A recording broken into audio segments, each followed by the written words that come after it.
Okay, the purpose of this screencast is to present an initial introduction to graphing and analyzing data in the program PRISM.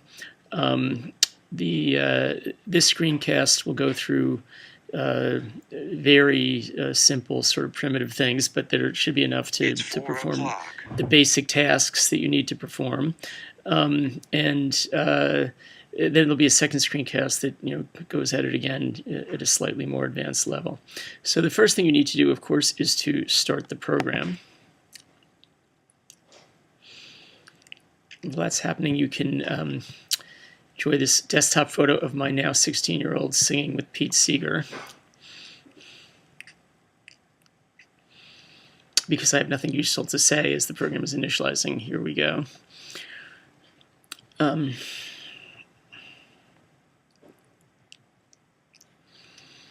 Okay, so I've just launched PRISM. This is version 5. The current version at the time I'm doing this is 6. Most of my computers have 6, but my laptop where I do my screencasts has 5. The things we're going through today, they don't change. They have not changed in the last 4 versions of PRISM.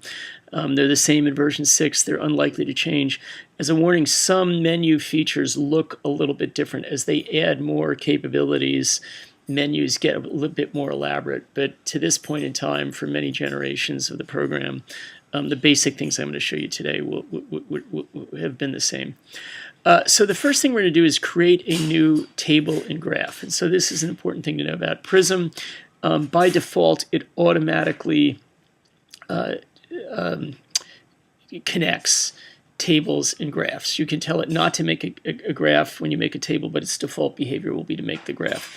So that's pretty straightforward. One implication of it that is less straightforward and somewhat unfortunate is that the table will not operate like a spreadsheet. You can do data manipulations on the tables in PRISM.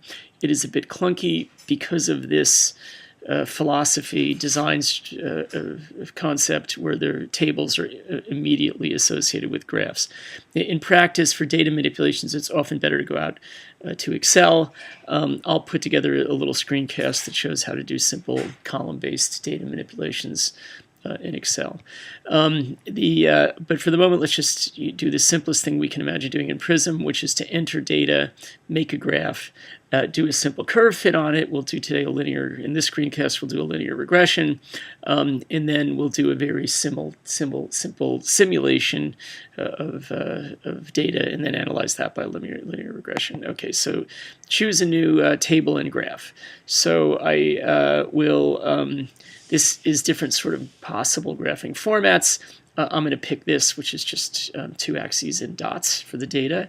I can take table and no graph, but again, by default, it will want to give you a graph. There are a bunch of things here. You could read them. You could ignore most of them. The most important thing is the y choices. Enter and plot a single y value for each point. That would be appropriate if you only have a single measurement. But it also gives you the opportunity, for instance, to enter 2 replicate values in side-by-side columns. And when you're doing that, you can, so replicates mean multiple measurements that are supposed to be the same value. So that's a typical thing you'll do in experimental science. We're going to actually do that. We're going to do it with 3 replicate measurements to begin with. And we'll plot the mean and the standard error. There's number of options: mean only, mean and standard error, median and error, each replicate, and then the error. What this is giving you is what kind of error estimate, what the error bars will represent. This is you're saying it's going to represent the standard error, the mean. In Module 2 of the W4082 class, this stat stuff is discussed in detail. I'm not going to discuss it today. So actually for today, what I'm going to do to begin with is just plot 3 replicate values in side-by-side columns. I'm going to enter 3 replicate values in side-by-side columns, and I'm going to plot, actually for the moment, each replicate. And then let's go ahead and do that. So create. And now the main PRISM interface screen will come up.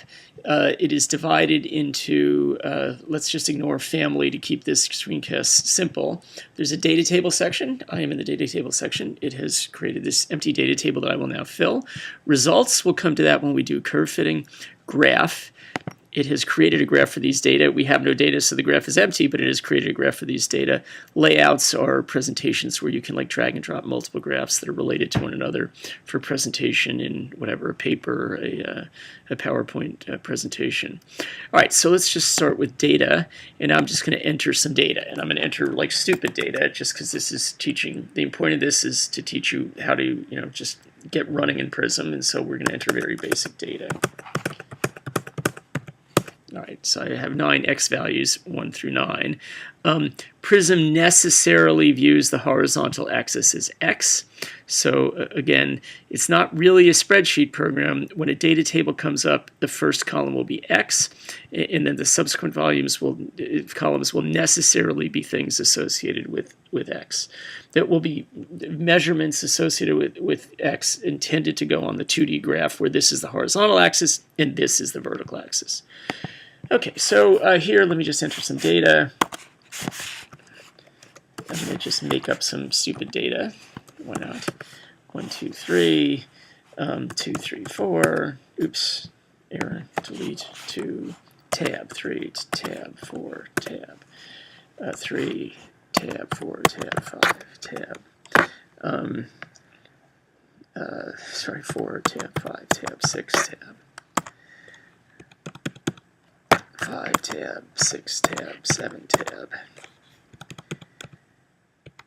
I'm just using the cursor keys to move around. 8, tab, 9, tab, 10, tab. All right, I don't want to enter 2-digit numbers because that's not the point today. I'm just going to clear this rest of this stuff.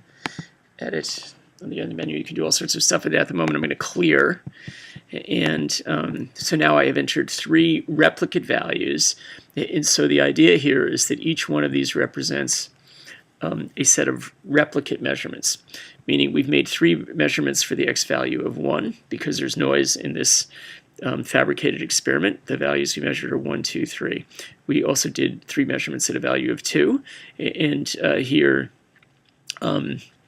we got value. When we had the x value at 2, we made 3 measurements. We got values of 2, 3, and 4. We'll see how that sorts out in a moment.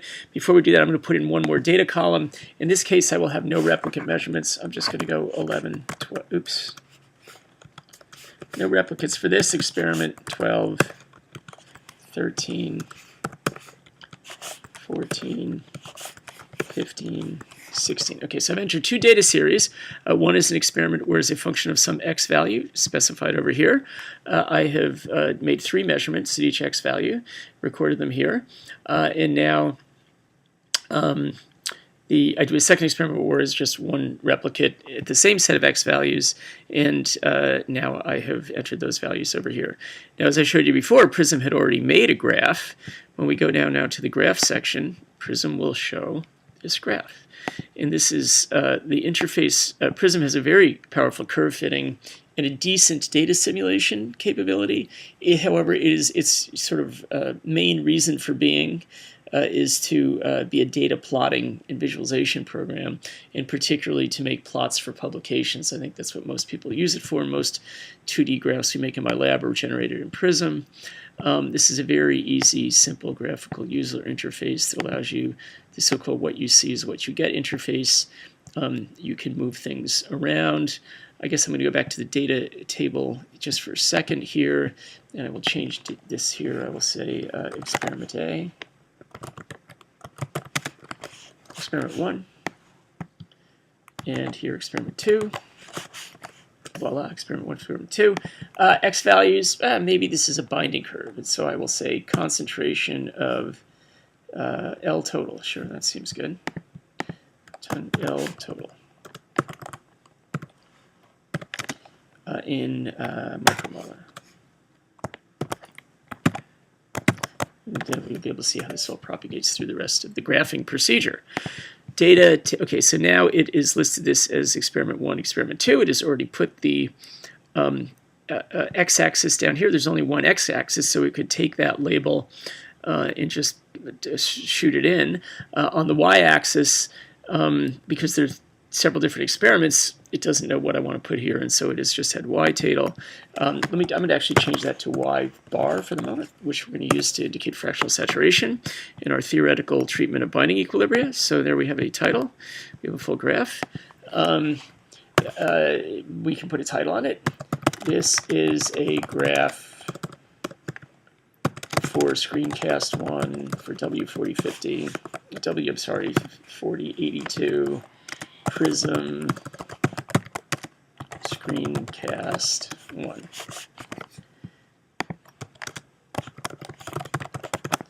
There we go.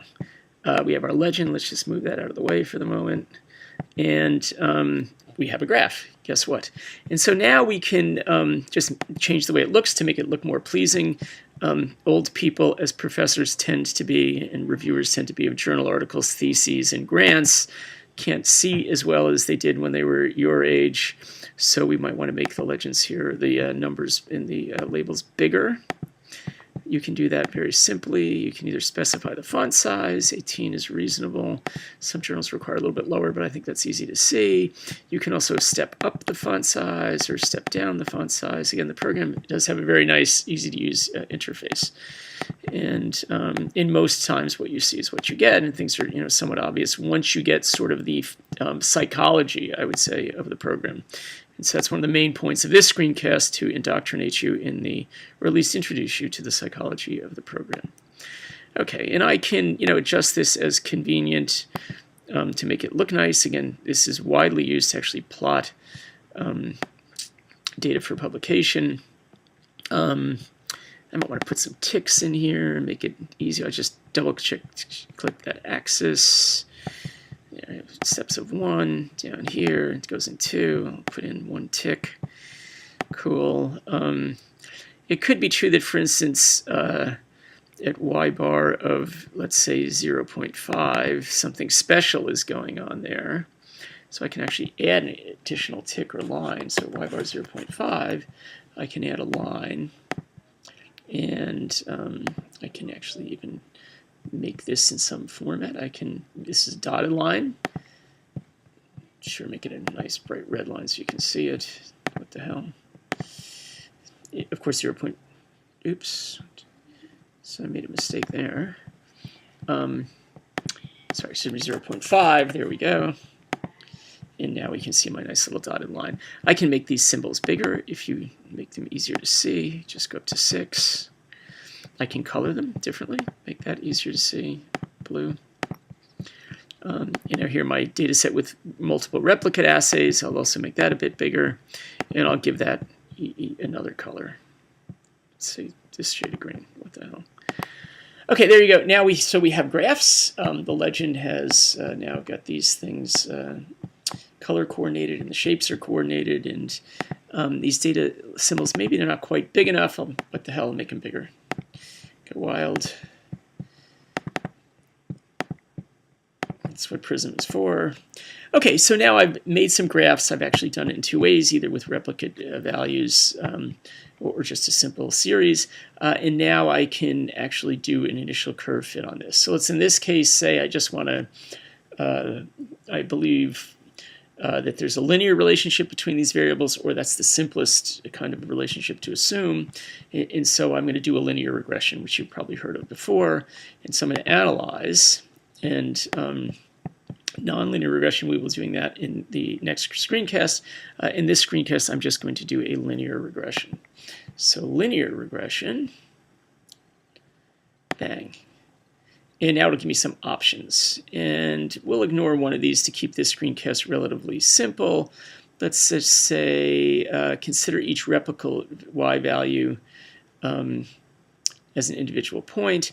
This is getting into the statistical nuts and bolts of it. Sure, why don't we do that for the moment?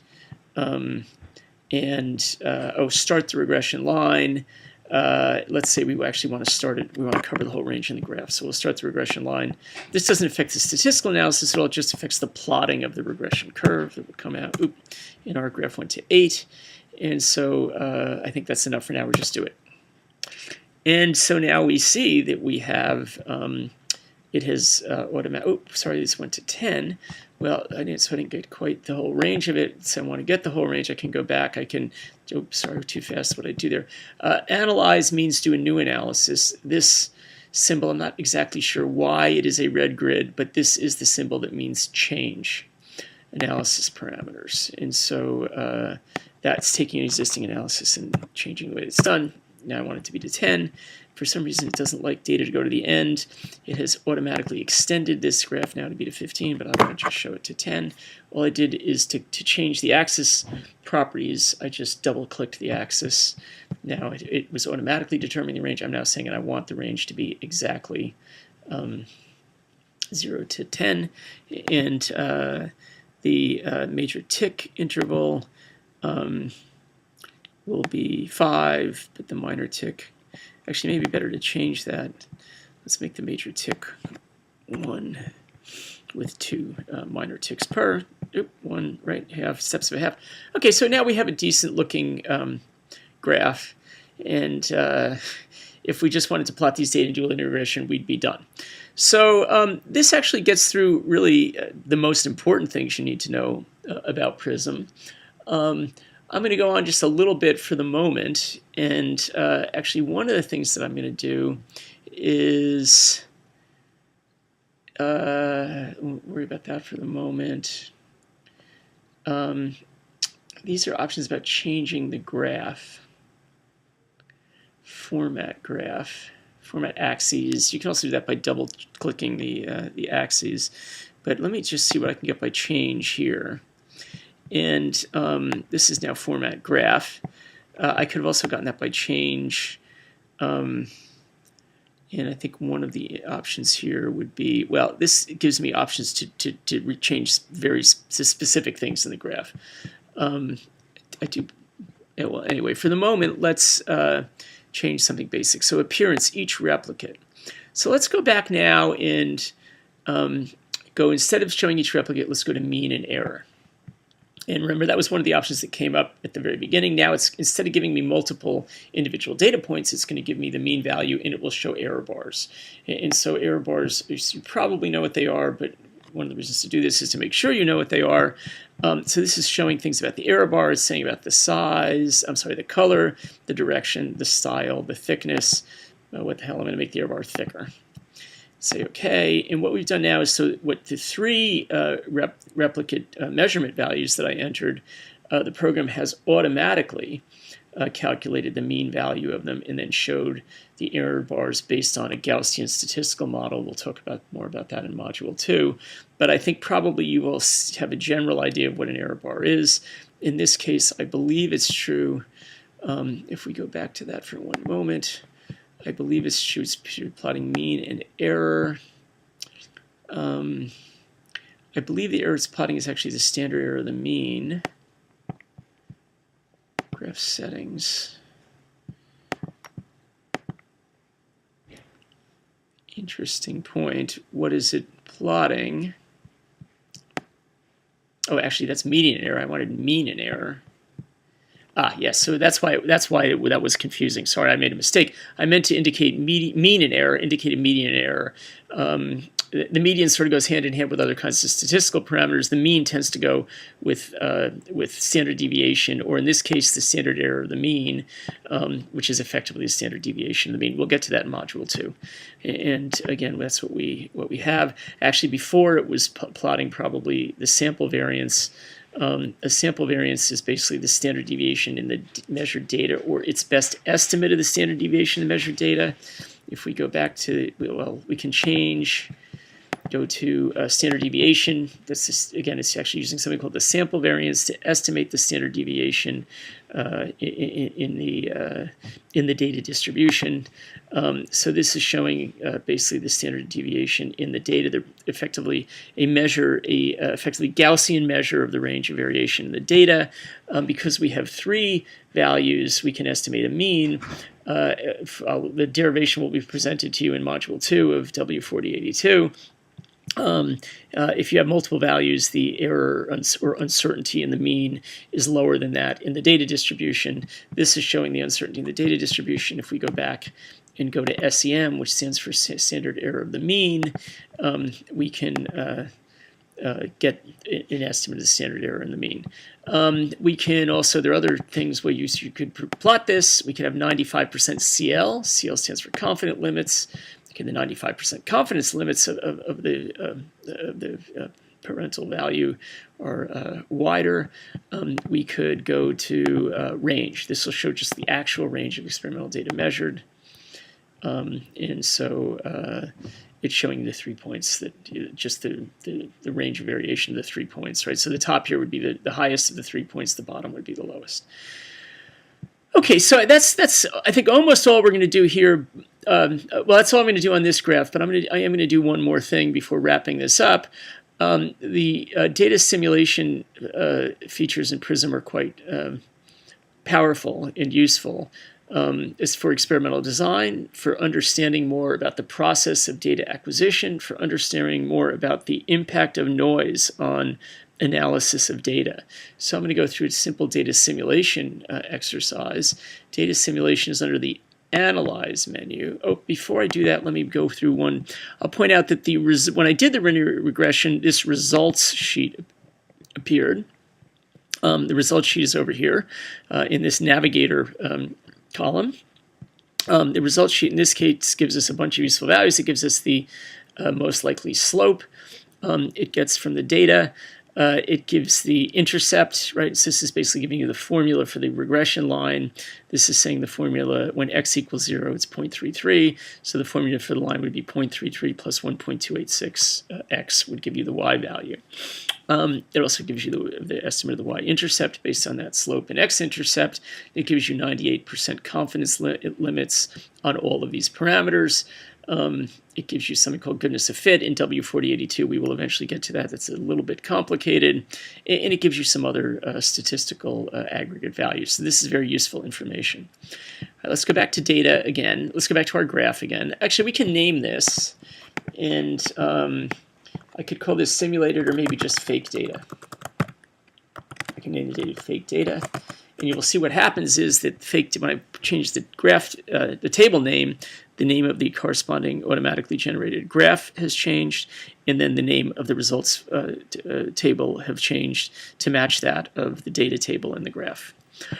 Okay, so let's come back over here and now let's do a simple data generation exercise. That would be down here under Simulate and Generate. And what I'm going to do now is create a family of theoretical curves. Okay. And the equation will give me certain options for equations. And these can be quite fancy, and we will be using that in short order. These equations are all things that are either used in my lab to analyze data or used for problem sets in the course, or in most cases both. These are actually recently used, what are called user-defined equations. These are things for nonlinear regression. The next screencast will cover that. For the moment, let's just go to lines, because we just did a linear regression. Let's just simulate a straight line. Again, I just want to show you the very basic things about how this works and how the program works. So let's say we're going to do a straight line. So now we're going to simulate data, and one of the things we'll have to do is choose what x values we want to go under.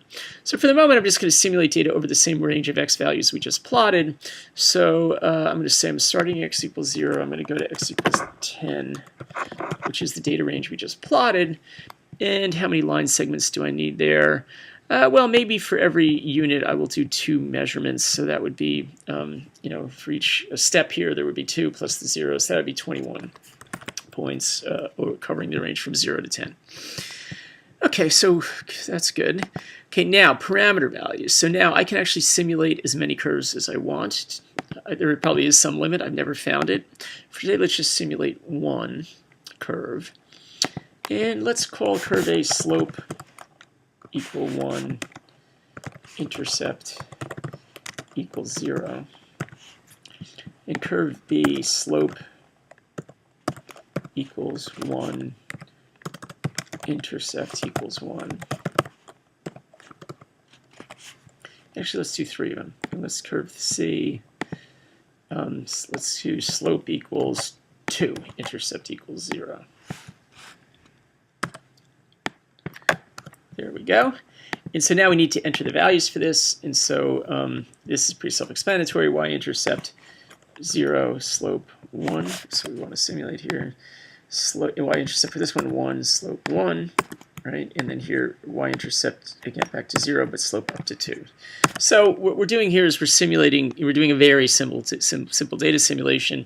In short order, you will see how we use the data simulation of more complicated equations and theoretical relationships to understand more about what we can and cannot get out of an experiment and how noise impacts an experiment. But for today, we're just trying to make sure we know how to use the program.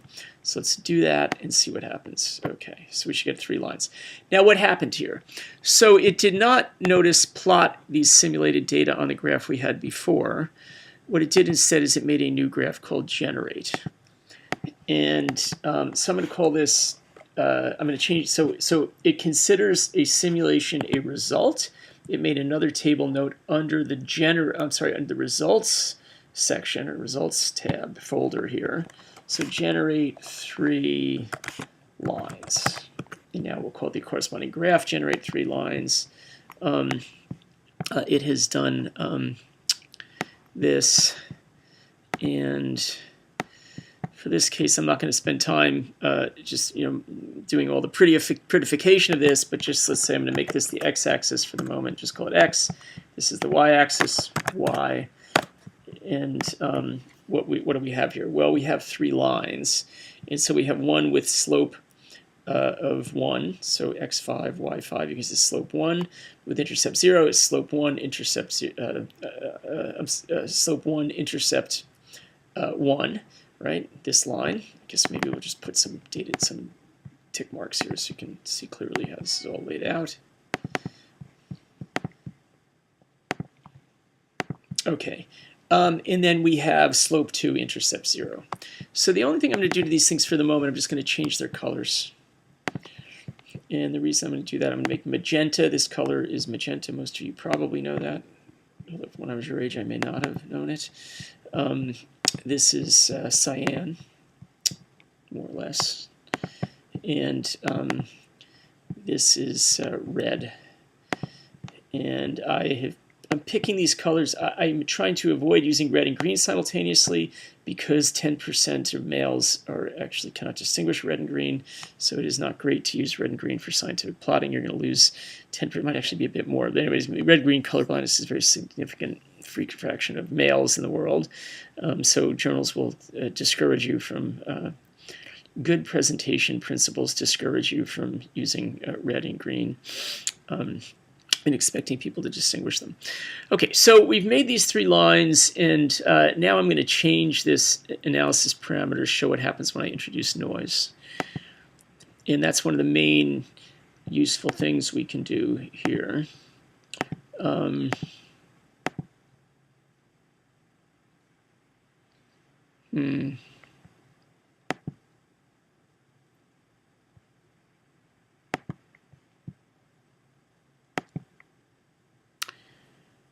Well, this is actually a bit different in different versions of PRISM.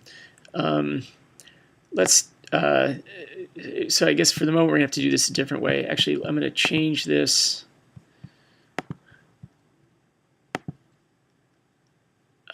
Ain't let me do that either. There are a few things that change from PRISM version to PRISM version. Anyway, what we'll do at the moment then instead is we're going to do a new analysis. And we're going to go back to simulate and generate. But in this case, we're going to simulate data with random scatter. And I'm actually going to just simulate exactly the same data that I just did, the straight line. Generate y values from the equation list. Use y values from table data. So, well, we could do that. We can take the y values from the table data, since that's what I wanted to do anyway. So this will allow you either to just generate a theoretical curve that you then add noise to, or it'll let you actually let you take your own data and add noise to it to see what effect data is having. I'm sorry, noise is having. And so now the x values,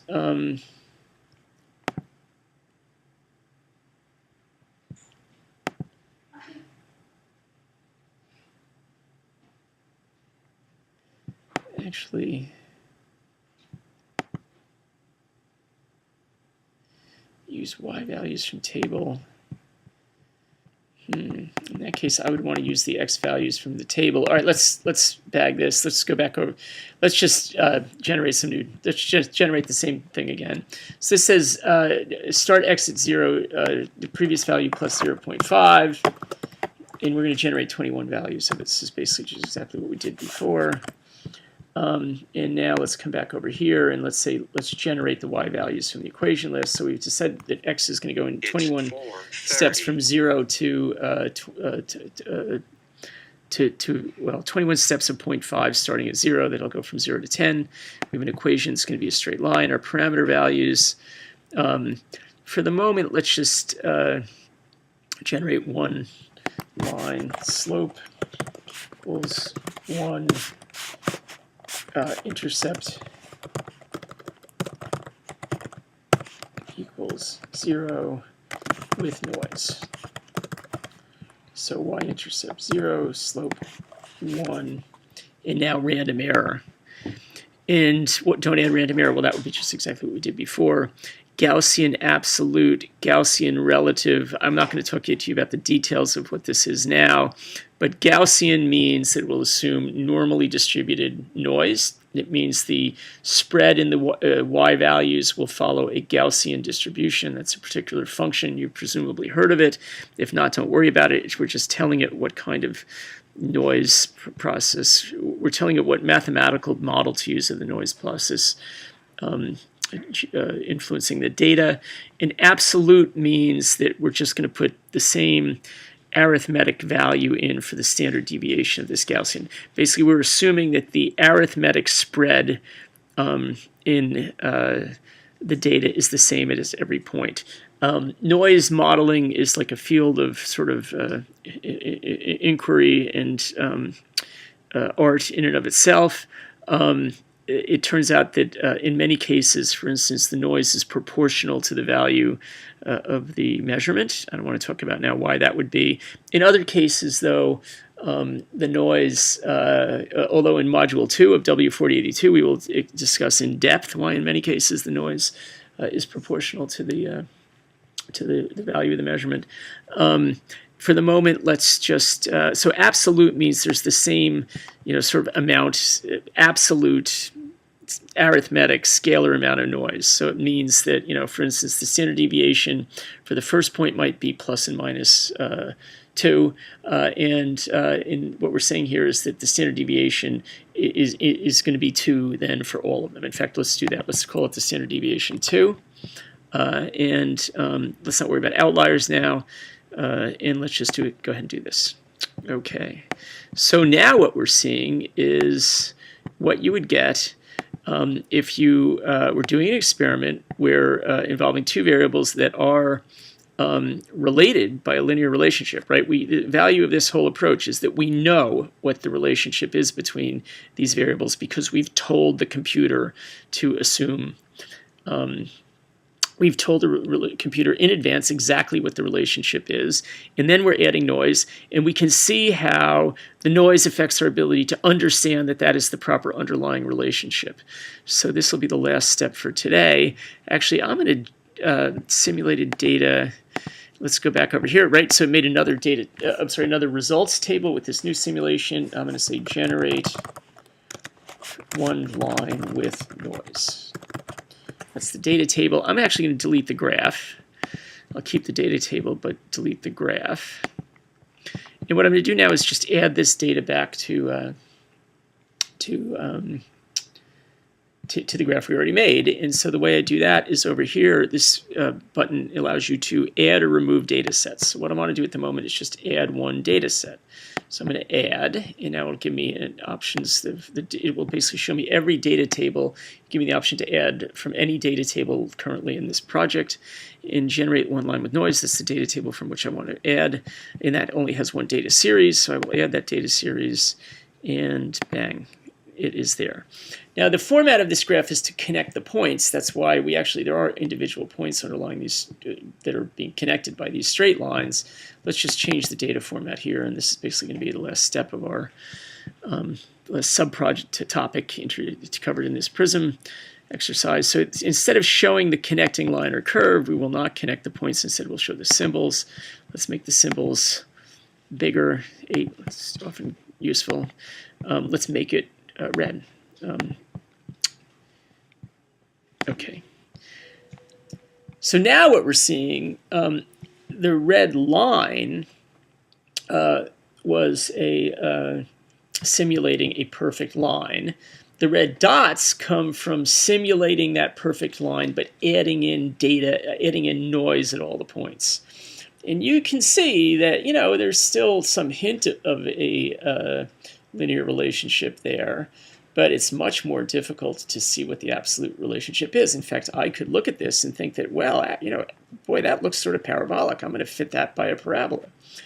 And so this is an example of how noise really has a dramatic impact on your ability to get information out of experimental data, because experiments almost always have noise, and shows how you have to be very cautious in analyzing data with noise, and be serious about thinking about the implications of the noise on your ability to really understand the basic features of the data, and even, as I'll show you in a moment, the quantitative things, the quantitative parameters of the data. So, again, the formula we used to generate the red dots was exactly the same formula we used to generate the straight line.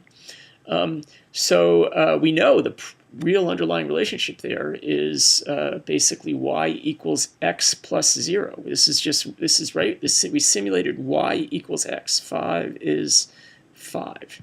To show you that that's for sure, I can do what I did before, and I can add extra grid marks. So I can say add a grid line at 5.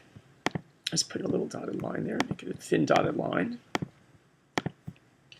That's too thin. Let's make it a somewhat thicker dotted line, and 5. Grid mark 5. The default, I think, is what we just got. Oops, something went weird there. Oh, I'm sorry, I didn't check line. There we go. Okay, 5, 5. That point. This red line is x equal y.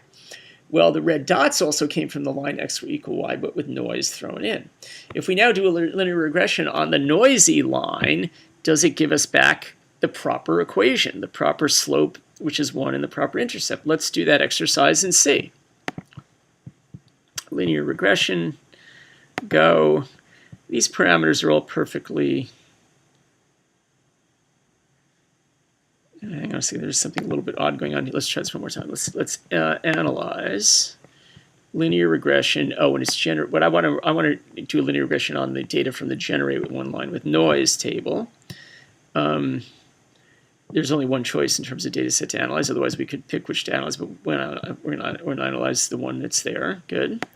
We're going to go on to that, and this is now looking good. This is we're going to just take all the defaults and see what kind of line it gives us. Oh, so there's a new line there. Let's make that one easier to see. Let's change its, oops, didn't check the right thing. Let's see if I can click that line. Let's make it thicker. Let's make it darker.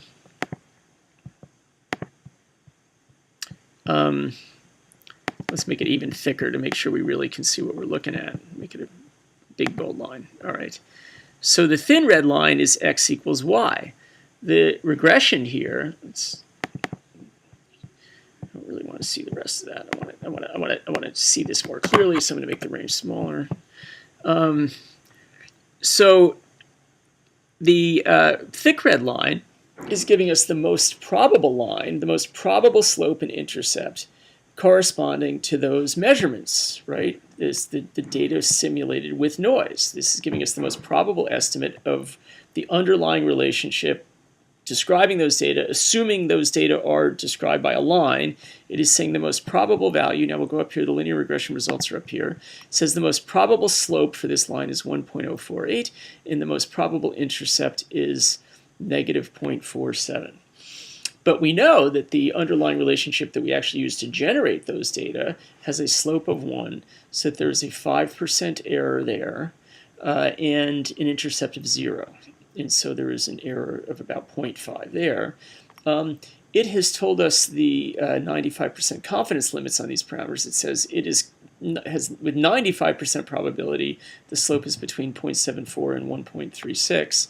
Well, the true slope we put in, again, this is the advantage of simulating data. We know the answer. When you have real data, we won't know the answer, and I hope you can begin to see how this is a subtle but important process if you're going to do science and do experiments well. So the true answer in this case, we know it. It's 1. It is in the range of the 95% confidence limits. At some point in the course, you will probably come across something where you put in an answer that you know, and then you do some simulation and fit it, and you get an answer back that's not within the range of where the range does not cover what the true answer is. That is because actually the error model going into this stuff involves a lot of assumptions, and in some case the error model isn't exactly right. But anyway, in this case, this covers nicely the true value. The true value, in fact, is dead in the middle. The x-intercept is said should be between negative 2.3 and 1.35. You can see that that is also covering the actual result. It will right.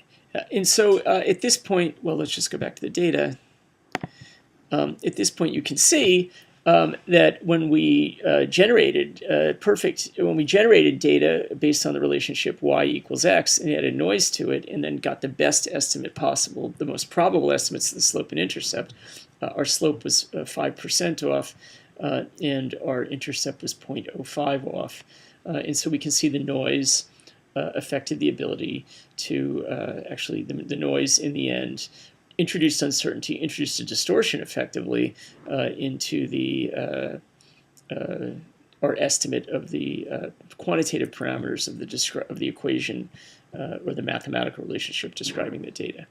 Okay, I think that's enough, or more than enough, for the first PRISM example. We did actually cover a lot of territory. This actually goes through some rather advanced things in PRISM, covers plotting data, it covers curve fitting of data, it covers graphical manipulation of the appearance of the plots. It covers actually moving, when we added or removed a data set, it covers, moving data between different charts and graphs. We deleted some things along the way. We simulated some data, we introduced noise.